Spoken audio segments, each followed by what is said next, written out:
মা তিন্নি, এই দেখ মা, আমি তোর জন্য কিনে এসেছি। এ কি, তুমি এখানে কি করছো? সত্যি বাবা যে কেন গ্রাম থেকে তোমাকে তুলে এনে বিয়ে করলো? তুমি জানো না কোনো ঘরে অনুমতি ছাড়া ঢুকতে নেই? তিন্নি, তুই এভাবে কেন কথা বলছিস? দেখি চাচি কি এনেছেন আপনি। আমাকে ক্ষমা করে দিও মা, আসলে তিন্নি তো ঠিক কথাই বলেছে। আমি হলাম গ্রামের মেয়ে, শহরের এসব তো আর আমি জানি না। জানলে আমি অনুমতি নিয়ে তবেই ঘরে ঢুকতাম। কি যে বলেন চাচি, ওর কথায় কিছু মনে করবেন না। এই দেখ মা, তোর জন্য কত সুন্দর একটা জামা এনেছি। এটা পরলে তোকে ঠিক পরীর মতো দেখাবে। কই দেখি। এ বাবা, এটা আবার কেমন জামা? কি ক্যাটকেটে লাল রং, দেখি কেমন গা ঘিনঘিন করছে। আর আমি কেনা এই জামা পরবো? কেন মা, তোর পছন্দ হয়নি? না, হয়নি। এমন ফকিনীদের জামা আমি পরি না। এটা বরং তুমি আমাদের কাজের খালাকে দিয়ে দাও, উনি তার মেয়েকে দেবে। আচ্ছা মা, আমারই ভুল। তুই শহরের মেয়ে, তোর কি আর এসব পছন্দ হবে?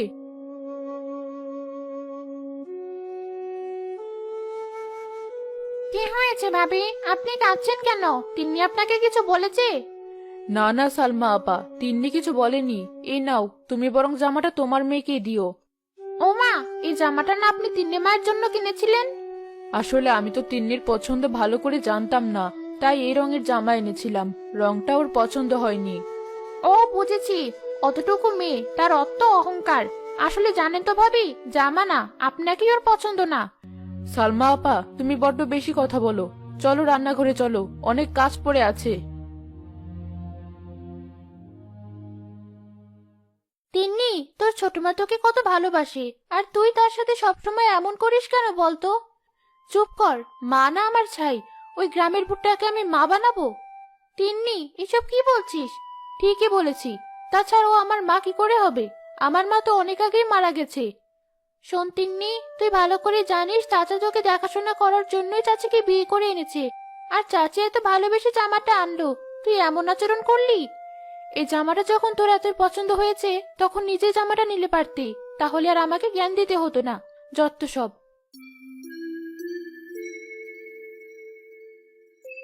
কি খবর কালাম সাহেব? শুনলাম চুপি চুপি বিয়ে করে ফেললেন, আর আমরা একটা দাওয়াতও পেলাম না। কি যে বলেন ভাই, বিয়েটা কি আর শখ করে করেছি? আপনারা তো জানেনই, তিন্নির মাকে আমি এখনো ভুলতে পারিনি। বিয়েটা করেছি শুধুমাত্র মেয়েটাকে দেখাশোনার জন্য। হ্যাঁ ভাই, আমরা তো সবই জানি। আসলে মেয়েটা দিন দিন একদম হাতের বাইরে চলে যাচ্ছিল। আমি তো সারাদিন অফিসেই থাকি, তাই সবার জোরাজুরিতেই বিয়েটা করেছি, যাতে মেয়েটাকে দেখার একটা লোক হয়। খুব ভালো করেছেন ভাই। তার তিন্নি মা তো তার নতুন মাকে খুব ভালোবাসে, তাই না? না ভাই, বিয়েটা করে বোধহয় ভুলই করেছি। মেয়েটা কিছুতেই বিয়েটা মানতে পারেনি। নতুন মাকে তো সহ্য করতেই পারে না। আমাকেও এখন আগের মতো দেখে না। বলেন কি? তাহলে তো খুব ঝামেলা। হ্যাঁ ভাই, কি যে বিপদে পড়েছি। না পারছি হজম করতে, আর না পারছি উগরে দিতে। মন খারাপ করবেন না ভাই। আল্লাহ যা করেন ভালোর জন্যই করেন। তাছাড়া তিনি তো এখনো অনেক ছোট। দেখবেন ও ঠিক একদিন বাবিকে মেনে নেবে, আর সেদিন থেকে বাবিকে নিজের মায়ের মতোই ভালোবাসবে। তাই যেন হয় ভাই। আপনি চুলার কাছে কেন গেলেন ভাবি? ভাইজান যদি দেখে তাহলে তো আজই আমার কাজ ছাড়িয়ে দেবে। ভয় পেও না তো সালমা আপা, কেউ তোমাকে কিচ্ছু বলবে না। আজ আমি নিজে হাতে তিন্নির জন্য ওর সব পছন্দের রান্না করব। দেখবে তাহলে আরো রাগ করে থাকতেই পারবে না। কি যে বলেন ভাবি, বড় লোকের মেয়ে বলে কথা। ওসব দিয়ে ওদের মন গলানো যায় না। ওদের মনে খালি অহংকার। আরে ধুর, আসলে ওর জায়গায় আমি থাকলেও আমিও হয়তো এমনই করতাম। তাড়াতাড়ি কাজ ছাড়ো দেখি। আমার জন্য ন্যাকামো করে রান্না করা হচ্ছে, দেখাচ্ছি মজা। আজ খাবার টেবিলে মহিলাকে এমন অপমান করব, তখন বুঝবে ঠেলা। উনি নাকি আমার মা হতে এসেছে, গ্রামের ভূত একটা। কি ব্যাপার, আজ তোমাকে এত খুশি খুশি দেখাচ্ছে যে? আসলে আজ সব রান্না আমি নিজে হাতে করেছি। সে কি, সালমা আসেনি? তুমি শুধু শুধু এত কষ্ট করতে গেলে কেন? আরে না না, সালমা আপা তো অনেক সকালে এসেছে। আসলে আমি নিজে থেকে সব রান্না করলাম, তবু যদি মেয়েটা আমার উপর একটু খুশি হয়। ও বুঝেছি, দাঁড়াও, আমি এক্ষুনি তিন্নিকে ডাকছি। মা তিন্নি, কোথায় মা? একবার এদিকে আয় দেখি। কি কি হয়েছে বাবা, এমন চেঁচাচ্ছ কেন? গ্রামের লোকের সাথে থাকতে থাকতে তুমিও কি ওদের মতো হয়ে গেলে নাকি? কিসব বলছিস? তাছাড়া যতই শহরে থাকি, আমরা তো সবাই সেই গ্রাম থেকে এসেছি। তুই তো জানিস না গ্রামে কত আনন্দ। হয়েছে, আমাকে ওসব জানতেও হবে না। আচ্ছা আচ্ছা, সেসব তোকে শুনতে হবে না। নে, খেয়ে নে দেখি। দাও রেহানা, আমাদেরকেও খেতে দাও। আরে, তুমি দাঁড়িয়ে আছো কেন? তুমিও আমাদের সাথে বসে পড়ো।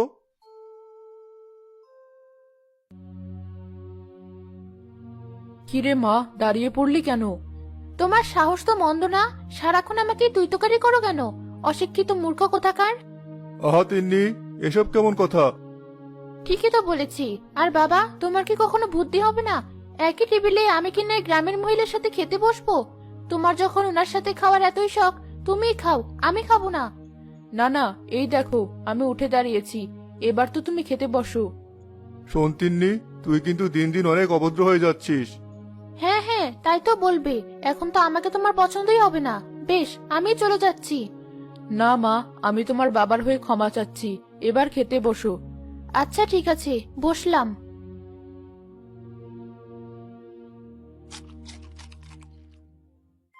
এ কি, এসব কি খাবার? এমন তেল মশলা কে দেয় খাবারে? কেন মা, ভালো হয়নি? ভালো?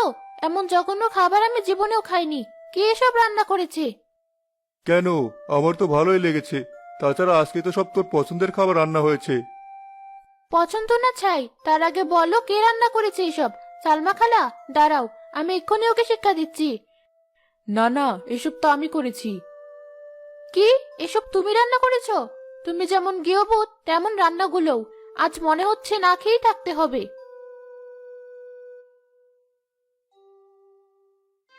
এ কি রেহানা, তুমি কাঁদছো কেন? কাঁদবো না তো কি করব? আজ মেয়েটা আমার কারণে খেতে পারলো না। আমি যদি রান্নাটা না করতাম তাহলে অন্তত মেয়েটা খাবার খেতে পারতো। আহা, মন খারাপ করছো কেন? তাছাড়া তুমি তো ওকে খুশি করার জন্য রান্না করেছিলে। এখন ও যদি সেটা অন্যভাবে নেয়, তাহলে তোমার আর কি বা করার আছে? নাও, এবার খেয়ে নাও। না না, মেয়েটা আমার জন্য খেতে পারলো না, আর আমি কি না খেয়ে নেব? এতটা নির্দয় আমি না। আপনি খেয়ে নিন। আহ, আচ্ছা, তোমাদের যা ইচ্ছে তোমরা মা মেয়ে তাই করো। আমাকে তো আবার অফিসে যেতে হবে। আমি একাই খেয়ে নিচ্ছি।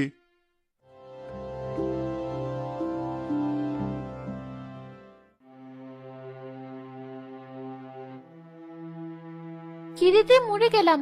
মহিলা যেমনই হোক, মহিলার হাতের রান্নাটা বেশ ভালোই, কিন্তু এখন তো খিদের জ্বালায় মরে যাচ্ছি।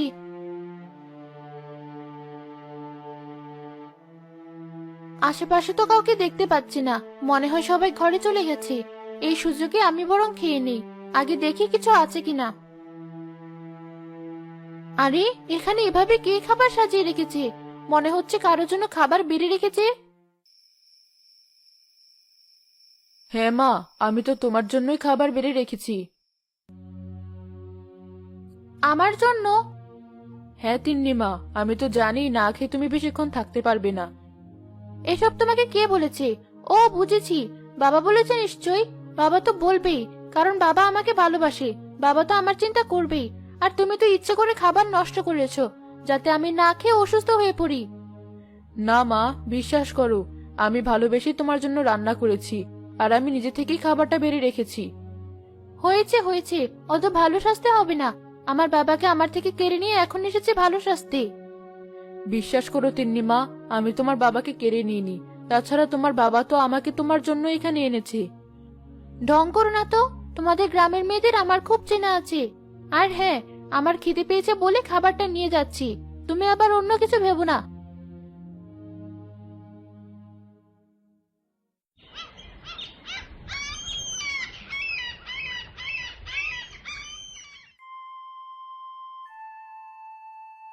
কি বললে বাবা? আমি গ্রামে যাব? কখনো না। হ্যাঁ মা, আসলে অফিস থেকে ছুটিটা পেলাম। ভাবলাম তুই তো কখনো গ্রাম দেখিসনি, তাই তোর ছোট মা বললো তোকে তাদের গ্রামে নিয়ে যাবে। খবরদার বাবা, ওই মহিলাকে বারবার আমার ছোট মা বলবে না। আমার মা হওয়ার ওর কোনো যোগ্যতা নেই। তিন্নি তো ঠিক কথাই বলেছে। ওর মতো এত সুন্দর শিক্ষিত একটা মেয়ের মা হওয়ার যোগ্যতা কি আর আমার আছে? তা এতই যখন বোঝো, তাহলে এই বাড়ি থেকে চলে গেলেই তো পারো। তিন্নি, চুপ কর বলছি। ওকে এভাবে বলছেন কেন? তিন্নি যদি না যেতে চায় তাহলে থাক। না না, থাকবে কেন? আমি যখন বলেছি ওকে গ্রামে যেতেই হবে, এটাই আমার শেষ কথা। আর শোন তিন্নি, কাল থেকে আমার ছুটি শুরু, তাই গোছগাছ করে রাখবি। তোর ভাল লাগে না, সব হয়েছে তোমার জন্য। এতদিন শুনেছি সৎ মা অনেক খারাপ হয়, আজ সেটা চোখেও দেখলাম। না না তিন্নি, তুমি আমায় ভুল বুঝছো। আমি তোমাকে সৎ মেয়ে না, নিজের মেয়ের মতোই ভালোবাসি। ঢং করো না। আল্লাহ তো কবেই আমার মাকে আমার থেকে কেড়ে নিয়েছে, আর এখন তুমিও আমার থেকে আমার বাবাকে কেড়ে নিলে। ছি ছি তিন্নি মা, এ তুমি কি বলছো? ঠিকই বলেছি, এখন দূর হও তো আমার সামনে থেকে।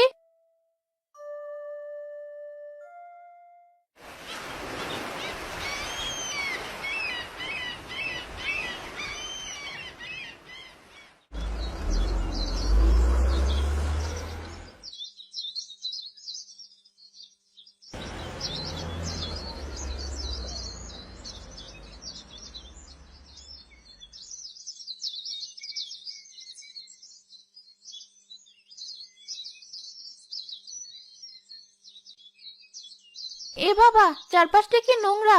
তুমি যে কেন আমাকে এখানে নিয়ে এলে বাবা? কেন মা? আমার তো খুব ভালোই লাগছে, চারপাশে সবুজ আর সবুজ, দেখেও কেমন শান্তি হচ্ছে। ওই তো আমাদের বাড়ি। চলো মা তিন্নি, আমার সাথে চলো। খবরদার আমার হাত ধরবি না। আর কি বললি? ওই মাটির ঘরটা তোমাদের? ছি ছি, আমি ওই ঘরে থাকবো? হ্যাঁ, থাকবি। আর শোন তিন্নি, যে দুদিন আমরা এখানে থাকবো, কারোর সাথে খারাপ ব্যবহার করবি না, তাহলে কিন্তু। তাহলে কি বাবা, বলো, আমিও শুনতে চাই। তুমি আর কি শেখানো বলি বলতে চাও?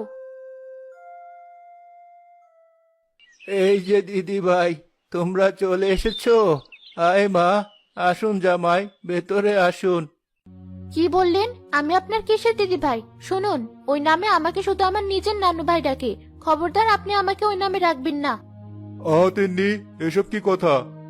ওর কথা আপনি কিছু মনে করবেন না বাবা, আসলে খুব আদরের মেয়ে তো। তাছাড়া মাকে হারিয়ে এখনো ওর মন শান্ত হয়নি। না না বাবা, ওর কথায় আমি কিছু মনে করিনি। আসুন, ভেতরে আসুন। আর হ্যাঁ বাবা, আপনি আমাকে তুমি করেই বলবেন, শত হলেও আমি আপনার অনেক ছোট। আচ্ছা বাবা, তাই ডাকবো। সত্যি, তোমার মতো জামাই পেয়ে আমি ধন্য। আসো বাবা, ভেতরে আসো।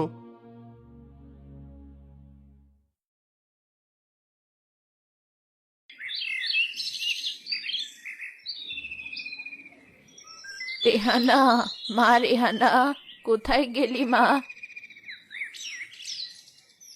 আরে চাচি, তুমি এসো, ভেতরে এসো। হ্যাঁ মা, শুনলাম তুই নাকি শহর থেকে নতুন জামাই নিয়ে এসেছিস, তাই দেখতে এলাম। ভালো করেছো চাচি, চলো ঘরে চলো। এই মেয়ে, তুমি কে? রেহানা, এই মেয়েকে তো চিনলাম না।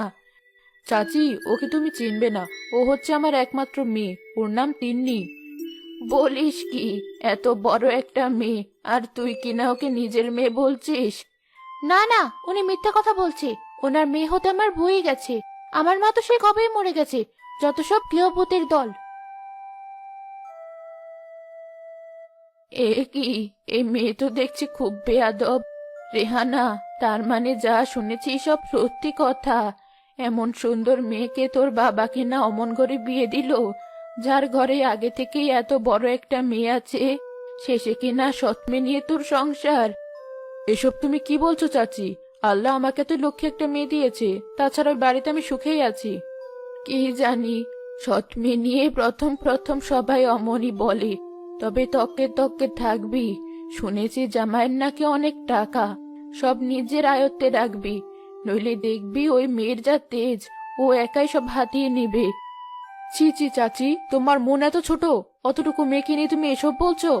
ঠিকই বলেছি, আমার আর কি, যেচে পড়ে মানুষের ভালো চাইলে যা হয়। আসি, ভালো থাকিস। ঢং দেখে বাঁচি না। আমার থেকে আমার বাবাকে কেড়ে নিয়ে মানুষের কাছে খুব ভালো সাজা হচ্ছে। না, এবার আমাকে একটা মোক্ষম চাল দিতে হবে, যাতে সাপও মরে আর লাঠিও না ভাঙে। এমন কিছু করতে হবে যাতে মহিলার আমাদের সাথে শহরে ফিরতে না পারে।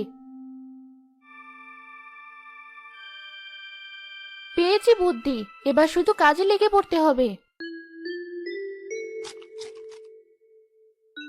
আরে তিন্নি, ওখানে দাঁড়িয়ে আছিস কেন?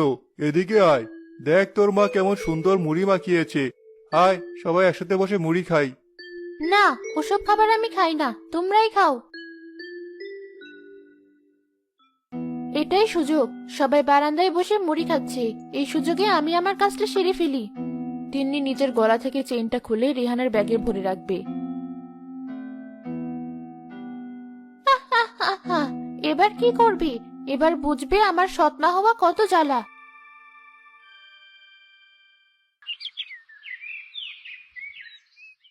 বাবা, সর্বনাশ হয়ে গেছে। কি হয়েছে? আরে, তোর মুখটা এমন শুকনো দেখাচ্ছে কেন? আমার সোনার চেইনটা আমি কোথাও খুঁজে পাচ্ছি না। সে কি? খুঁজে দেখ, নিশ্চয়ই পাবি। না বাবা, অনেক খুঁজেছি, কোথাও পাইনি। তাহলে আর কি করা, সামান্য চেনই তো হারিয়েছে, এ নিয়ে চিন্তা করিস না। আচ্ছা যা, আমি তোকে আরেকটা বানিয়ে দেব। না না বাবা, ওটা কোনো সামান্য চেইন না, ওটা আমার মায়ের শেষ চিহ্ন। আমার জন্মদিনে মা আমাকে নিজের গলা থেকে খুলে চেইনটা পরিয়ে দিয়েছিল। সবই তো বুঝলাম, কিন্তু কি করব বল? আমি জানি কে চেইনটা নিয়েছে, ওই যে ওই মহিলা, ওনার ব্যাগ চেক করলেই চেইনটা পাওয়া যাবে। খবরদার তিন্নি, এসব উল্টাপাল্টা কথা মোটেও বলবি না। কেন বাবা, সত্যি কথার কোনো দাম নেই, একবার চেক করতে দাও, যদি না পাওয়া যায় তখন যা ইচ্ছে তাই বলো। না না দিদি ভাই, তোমার নিশ্চয় ভুল হচ্ছে। আমরা গরিব হতে পারি, তবে চোর না। চুপ করুন, এতই যখন বলছেন তাহলে একবার ব্যাগটা চেক করতে দিন। আচ্ছা মা, তোমার যা ইচ্ছে তুমি তাই করো। এসব কি বলছো রেহানা?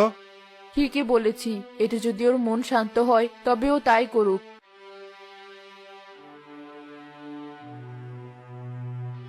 এই নাও আমার ব্যাগ, যেভাবে ইচ্ছে সেভাবে খুঁজে দেখো।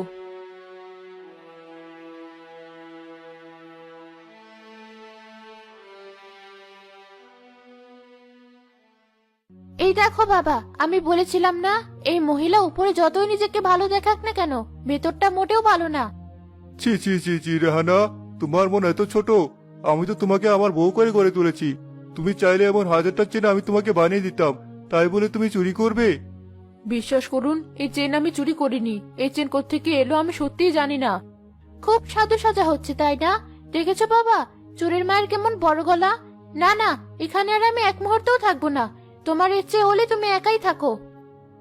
না মা, এই চোরের বাড়িতে আমিও থাকবো না। এ তুমি কি বলছো বাবা? ঠিকই তো বলেছি, নিজের মেয়েকে তো মানুষ করতে পারেননি, তবে আমি আমার মেয়েকে অমানুষ করতে চাই না। যা মা, তোর কাপড় চোপড় গুছিয়ে নে, আজই আমরা শহরে চলে যাব।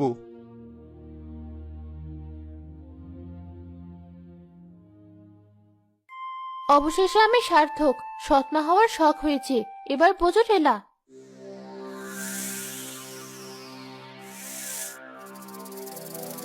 ওরে বাবারে, সাপ! কে কোথায় আছো? বাঁচাও, বাঁচাও আমায়। আরে, তিন্নির গলা না? ওর আবার কি হলো? এভাবে চিৎকার করছে কেন? না না, আমাকে দেখতে হবে।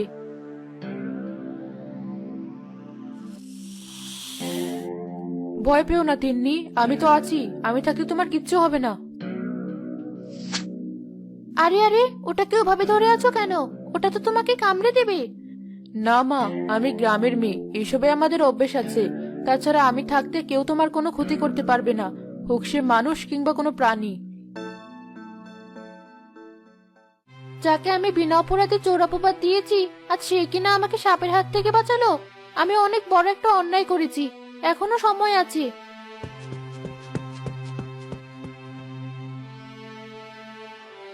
এ কি তিন্নি, তুই এখনো তৈরি হসনি?